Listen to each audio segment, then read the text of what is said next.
What's good, Arisen? In today's video, I'm going to talk about a bunch of secret bosses in Dragons Dogma 2 that are one-offs. And they're going to give you some amazing crafting materials that you want to take over to the Forger as soon as possible. If you want to skip to a specific boss, of course you can check the chapter list down below. But without further ado, let's get into it. First is going to be the Lich from the Tomb of Algudos. I have a video right here teaching you how to get to this tomb, but so far I haven't been able to get the Lich to respawn, which is really unfortunate.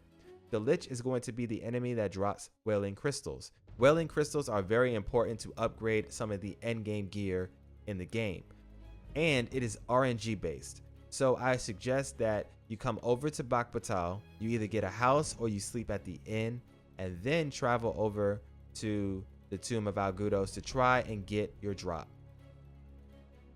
Hopefully it drops for you within the first couple times of farming, but as soon as you get at least one Wailing Crystal, you're going to want to take that Wailing Crystal and bring it over here to the checkpoint rest town. Make sure you take the Wailing Crystals over here to the forgery shop so that you can get as many of them as you can possibly need for your upgraded materials. Another enemy that has a long respawn time, or I haven't been able to come back just yet, is Dullahan. Dullahan is actually locked behind a quest. You can get this quest inside of Vernworth. Come over to Vernworth, right over here to the Noble Quarter. Come over to the Watchhead's home. If Gregor has not died, then you can come here. His wife is going to ask you to basically save her husband. Her husband has been sent out on a quest to go take out the Dullahan, and the Dullahan can be found in the Misty Marshes, over in the Illdoer's resting place.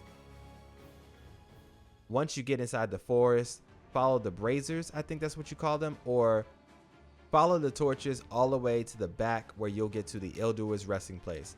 Once you're here, you will find the Dullahan as well as Gregor fighting for his life. You don't have to beat the Dullahan, but if you manage to beat it, you'll be able to get the Cursed Dullahan's bones. Take those Dullahan bones over to the checkpoint rest town and get those duplicated along with the Wailing Crystals that you got from the Lich from earlier. Another location that you can actually get Wailing Crystals is going to be an endgame location right here, the Seafloor Shrine. In here you can get a Wailing Crystal, you can get a Fell Lord Bone, as well as a Cursed Dullahan Bone. So this is a great place to grab these items to upgrade some of your endgame gear.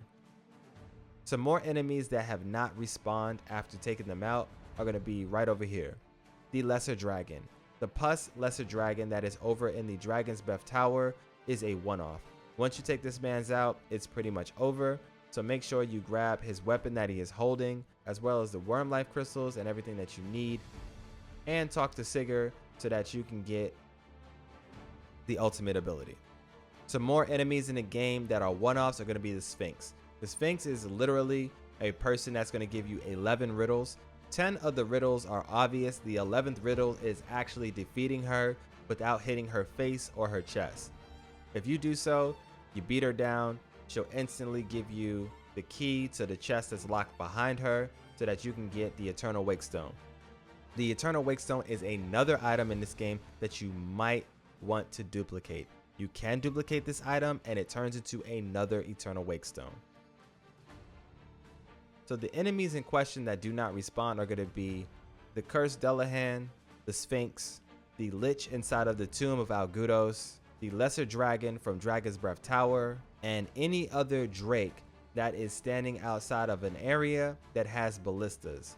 For example, the Ancient Battleground area has a dragon here, and there's a bunch of ballistas lined up on all of these different towers. If you take that dragon out in this area, I haven't been able to get this dragon to respond. And that is going to be a bunch of enemies that do not seem to be able to respawn or have extremely long respawning conditions in Dragons Dogma 2. If you like what we do here on the channel, make sure you smash that like button for me and sub to the channel so that you don't miss out on any more tips, tricks, guides, and a whole lot more for Dragons Dogma. This is your boy M of MCSHD. For now though, I'm out of here.